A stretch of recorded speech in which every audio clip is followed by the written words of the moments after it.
কি ও তোমার মামা, ওর থেকে তো তোমারই বড় লাগতেছে, জয়রে বলতেছে পাতানো মামা। পরে বললাম যে না আসলে এরকম না। পরে উনি আরো বেশি অবাক হয়েছে যখন শুনছে যে আমি ম্যারিড, বলে কি আল্লাহ এই পিচ্চি ছেলে বিয়ে করে ফেলছে। এমনি কেন জানো কাকে, আস্তাগফিরুল্লাহ, এই পিচ্চি পোলা বিয়ে করে ফেলছে। মানে আমার তো রাগ উঠতেছিল।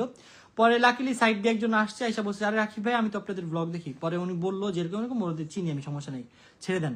পরে আমাদের ছেড়ে দিছে। তো ওই দিন অনেক বেশি ভালো লাগছে। আর ওই দিন থেকে আমাদের শুরু। ওই যে জয়েরটা বলো, জয়কে জিজ্ঞাসা করছে তুমি। ও আবার জয়ের অনেক ফল্ট ছিল, জয়ের যে ভুল ছিল না এমন না। জয় ঠিকভাবে কথা বলতে পারতেছিল না, ওকে নাম জিজ্ঞাসা করতেছে, অনেক ও নার্ভাস ছিল। তোতলাচ্ছে। ওরে জিজ্ঞাসা করে তুমি কোন কলেজে পড়ো, ও বলে আমার জিজ্ঞাসা করতেছে মামা কোন কলেজে, তোর কলেজের নাম তুই কয়। ওই পর জয় বলতেছে যে বাড্ডা। পরে ওই জায়গায় পুলিশ বলতেছে বাড্ডা বাড্ডা আবার কি কলেজ।